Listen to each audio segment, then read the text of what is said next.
प्रभु को धन्यवाद देते, प्रभु की स्तुति करते आज के इस समय के लिए। और जैसे आज जो वचन जो है वो वचन जो आज मैं लेके आया हूँ, बहुत ही प्रेयरफुली ये वचन मैं आप लोगों को मैं बताने वाला हूँ। और ये वचन जो है, ये वचन आज हमारे लिए बहुत ही इम्पोर्टेंट है। जैसे हम देख रहे हैं कि जो कोविड का जो प्रॉब्लम चल रहा है, दिन ब दिन जो डेथ रेट जो है बढ़ रहे हैं, इन्फेक्शन रेट बढ़ रहे हैं, सब कुछ हो रहा है।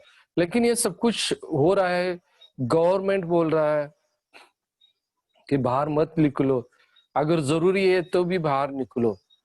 लेकिन हम देख रहे हैं कि आज हमारे इधर, खास करके मैं मिरज की बात कर रहा हूँ, मुझे नहीं मालूम बाकी की जगह पे, लेकिन यहाँ पे मैं देखता हूँ कि कल मैं देख रहा था कि जहाँ मेरे घर से जैसे मार्केट के लिए हम निकलते हैं, तो वो रोड पे ही ग्रेवयार्ड है, जहाँ पे जो मुर्दे जो है वहां पे जलाए जाते हैं। वहां से मैं जा रहा था, तो हमेशा हम देखते हैं कि वहां पे उसी समय कम से कम पांच छह लोग तो वहां पे जलाते रहते हैं। दिन में 30-35 जो डेथ जो है वहां पे है। और कल मैं जैसे जा रहा था, मैं देख रहा था कि इतना धुआं उठा है, वहां पे जल रहा है। और 3 औरतें यानी one middle aged woman, one is young girl and one is small girl, ऐसे ये तीनों विदाउट मास्क आराम से वहां से निकल रहे, जा रहे। मैं देखा उनको, मैं हैरान हो गया कि मैं बोला कि लोग आज कितने आराम से अपने मौत को गले लगा रहे हैं। ये होगी दुनिया की बात। लेकिन अभी मैं आप लोगों को एक बात मैं बताना चाहता हूं कि जैसे आज हम देख रहे हैं कि मोस्टली क्रिश्चियन लोग और पास्टर्स जैसे इस चपेट में आ रहे हैं। और जैसे यहाँ पे हम देखते हैं कि इतना ही नहीं तो बहुत से पास्टर्स यहाँ पे उनका डेथ हो गया है। और फिर लोग बोलते हैं कि ऐसे कैसे क्या हो रहा है। मैं बहुत दिनों से इसके ऊपर मैं सोच रहा था, और आज मैं थोड़ा सा उसके बारे में आप लोगों को मैं बताने वाला हूँ। क्योंकि वचन जो है, हमको मालूम है कि वचन में हमको बताया गया है कि हर एक अधिकार जो है वो खुदा की तरफ से होता है, प्रभु यहोवा की तरफ से है। और उसने हर एक अधिकार को रखा है, और अधिकार अगर ऊपर से आया हुआ है तो उस अधिकार को हमको मानना बहुत ही जरूरी है।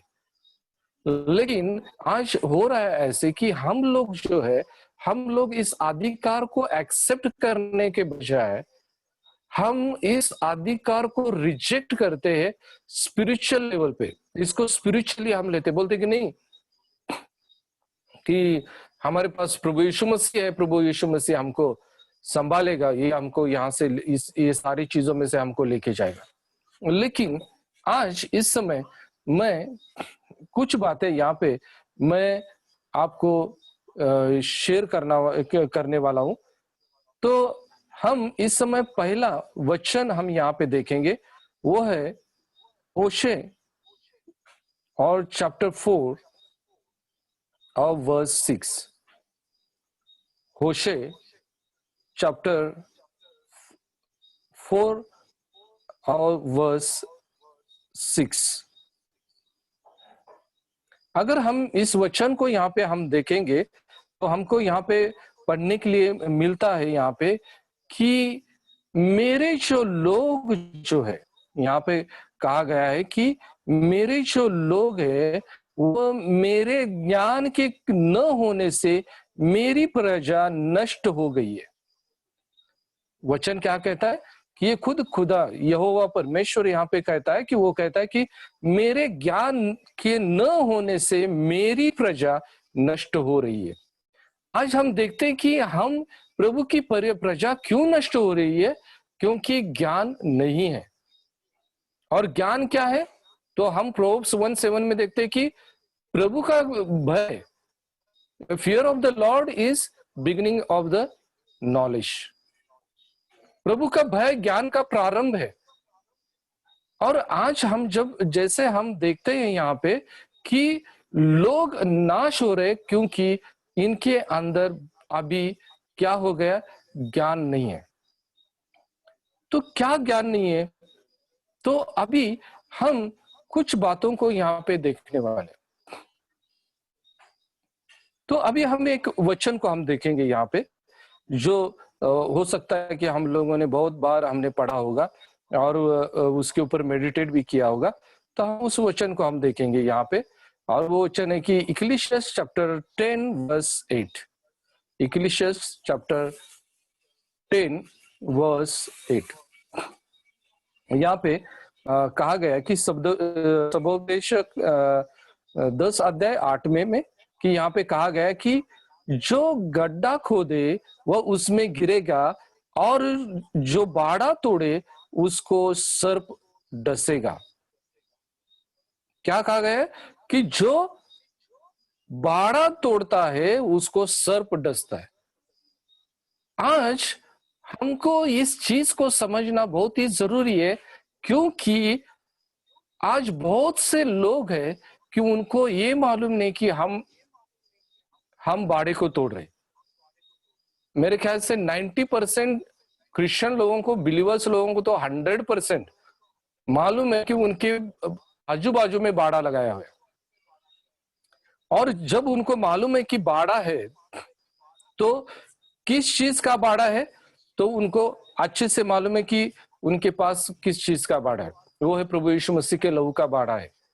और जब अगर उनके पास अगर प्रभु यीशु मसीह के लहू का बाड़ा है, तो वो बोलते कि हमको कुछ नहीं करने वाला, कोई भी चीज हमें हानि नहीं पहुंचाएगी, ये हर एक सोचता है।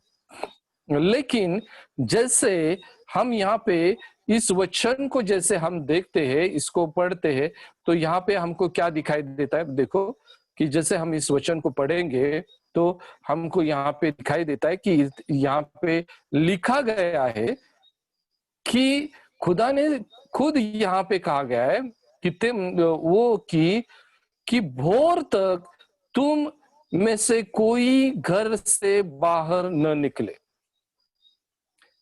यानी जब तक वो जो स्पिरिट ऑफ डेथ वहां पे काम कर रहा है, तब तक आपको क्या करना है? घर से बाहर नहीं निकलना है। अभी आप बता सकते हैं कि गवर्नमेंट क्या बोल रही है आपको? घर के बाहर मत निकलो। आज हमको मालूम है कि हमारे लिए एक जब हम मोबाइल किसी को फोन करने जाते हैं, तो हमारे लिए एक इरिटेटिंग पार्ट रहता है उसमें। क्या? तो स्टार्टिंग जो वहां पे एक लेडी वहां पे जो अनाउंसमेंट करते हैं, वो हमारे लिए बहुत इरिटेटेड हो गए। वो बोलते कितना इरिटेटेड है, बार बार बताती रहती, बार बार बताती रहती। अरे वो लेडी सिर्फ बता रही है, या प्रभु हमारे साथ बात कर रहा है, प्रभु हमको बोल रहा है? क्योंकि अगर गवर्नमेंट ने अगर ये बात को अलाउ किया है, गवर्नमेंट कहता है कि जितना हो सकता है कि आप घर से बाहर मत निकलो, लेकिन आज हम देखते हैं कि हम आराम से हम घर के बाहर हम निकलते हैं, और घर के बाहर निकल के हम क्या करते हैं कि अपने काम पे निकल जाते। अरे क्यों जा रहे भाई? नहीं, मुझे फलाना आदमी को मिलना है, नहीं मेरे चर्च मेंबर को मिलना है, नहीं मुझको उसके पास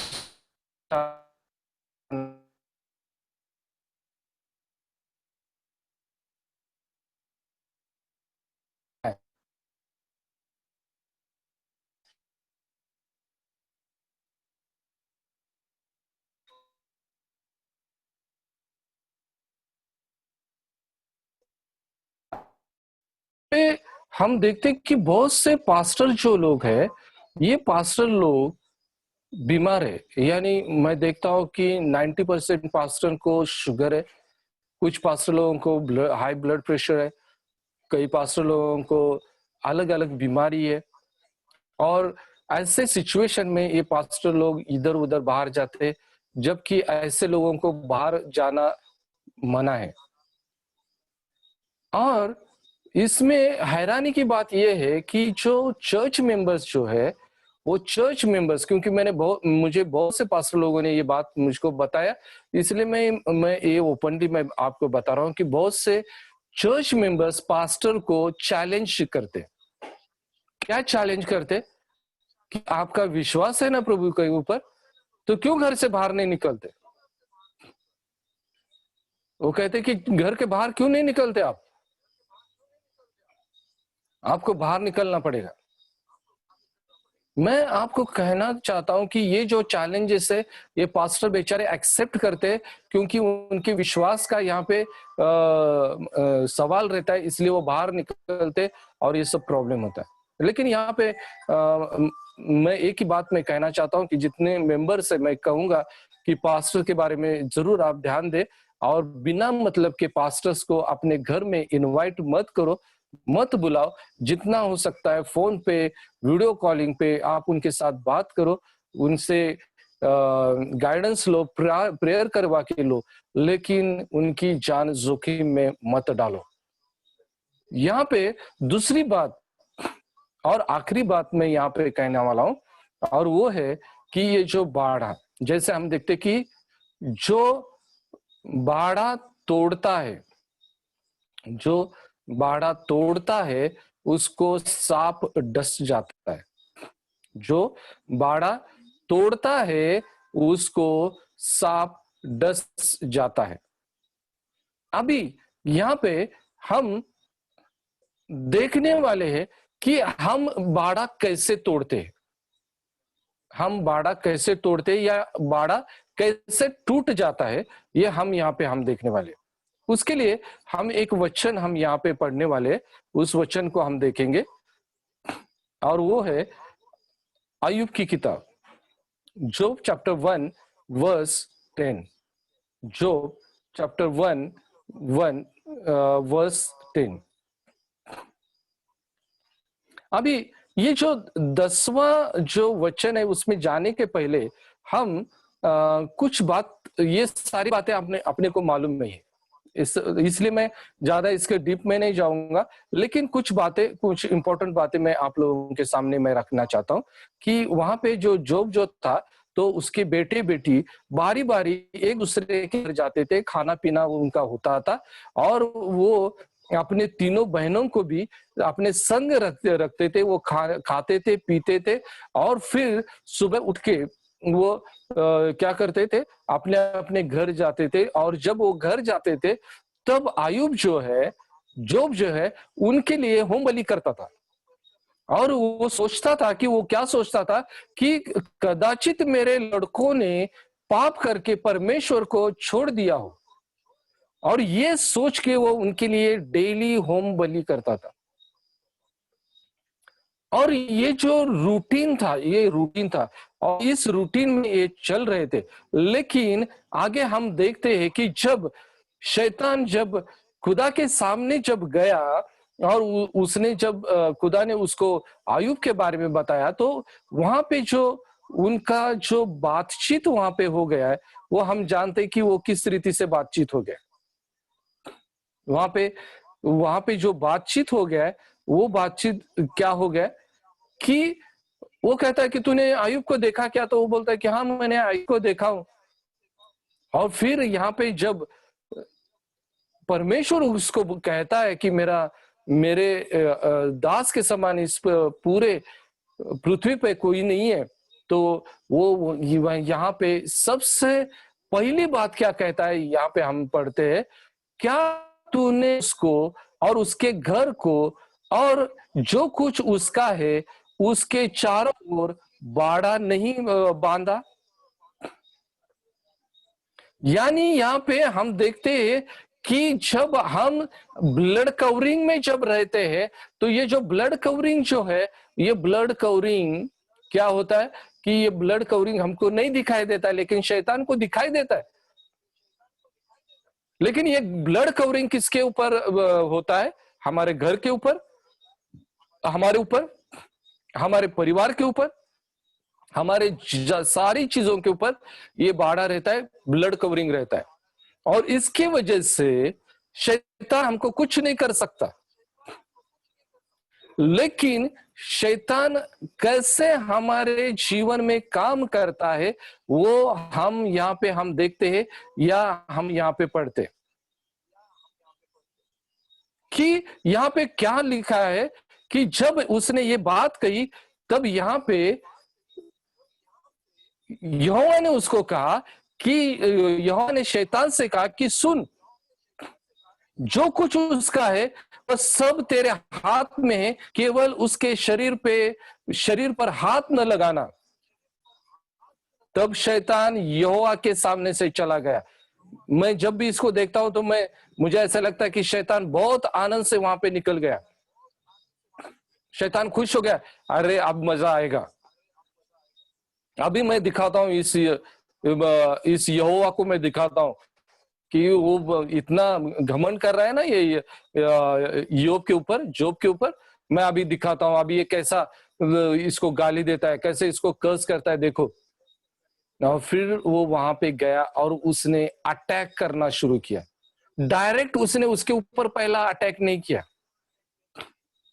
उसने बाहर से अटैक करना शुरू किया। पहले उसकी जो संपत्ति थी, उसके जो जितने भी जानवर थे, वो सबको मार डाला। जितने भी उसके उनका जो जितने भी उसका जो प्रॉपर्टी था, सब उसने डिस्ट्रॉय किया।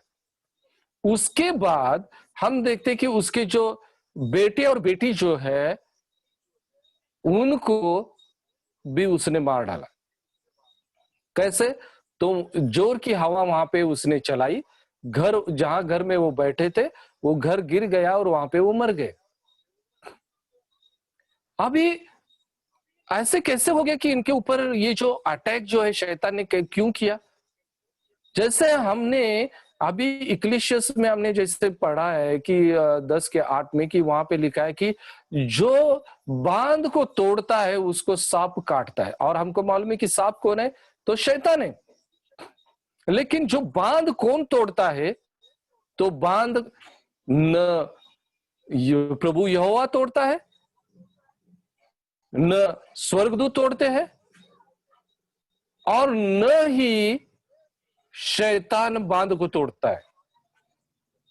हम बोलते कि शैतान ने हमारे ऊपर अटैक किया। शैतान हमारे ऊपर ऐसे अटैक नहीं करने आता। बांध कौन तोड़ता है? बांध हम खुद तोड़ते हैं। योग जो था, ये आयुब जो है, आयुब यहां पे हम देखते कि वो अपने बेटे और बेटी के लिए प्रार्थना करता था और उनके लिए होम बलि करता था। वो अपनी ड्यूटी, अपनी जो जिम्मेदारी वो पूरा करता था। लेकिन उसके जो बच्चे जो है, इस जिम्मेदारी को समझ नहीं पाए। उन्होंने वो जो बांध जो है, उसने जो फेंसिंग जो है, वो समझ नहीं पाए। जैसे हम रोमियो की किताब में हम 6 अध्याय के पहले वचन में हम पढ़ते हैं कि कृपा बढ़ रही है, इसलिए हम पाप करें क्या? हमारे ऊपर ग्रेस है करके हम उस ग्रेस का नाजायज फायदा हम उठाए क्या? तो कतई नहीं, हमको नहीं फायदा उठाना है। यहां पे हम देखते कि जो आयुब जो है, आयुब के बच्चों ने यही किया। आयुब के बच्चों ने क्या किया कि अरे हमारा बाप तो डेली हमारे लिए होम बलि करता है, इसलिए हम क्या करेंगे, हम जाएंगे, खाएंगे, पिएंगे। इनके बच्चे क्या कर रहे थे? इनके बच्चे प्रेयर के लिए इकट्ठा नहीं होते थे। इनके बच्चे, आयुब के बच्चे पार्टी करते थे। डेली इनका पार्टी होता था, एंजॉयमेंट होता था। पिता का पैसा था, पिता के पास वो शोहरत थी, सब कुछ थी, वो एंजॉय कर रहे थे। और फिर यहाँ पे हम देखते हैं कि ऐसे समय पे उन्होंने अपने बांध को जो है उन्होंने तोड़ दिया था। डेली वो बांध तोड़ते थे। आयुब बांध को बांधता था और ये बांध तोड़ते थे। आयुब बांध बांधता था, ये तोड़ते थे। अभी शैतान ने देखा कि वो तो सर्प है, वो तो सांप है। और सांप क्या करता है कि वो जगह देखता है, और उसने जगह देखा कि जैसे ही वो पार्टी करने वहां पे आ गए, उसने हवा चलाई, उनको सबको मार डाला। देखो यहां पे मैं एक बात कहना चाहता हूं। आज गवर्नमेंट ने आखिर में अभी क्या स्लोगन दिया है? अपना परिवार अपनी सुरक्षा। और ये कौन कहता है? वचन भी हमको कहता है कि अपने परिवार की सुरक्षा अपने ही हाथ में है।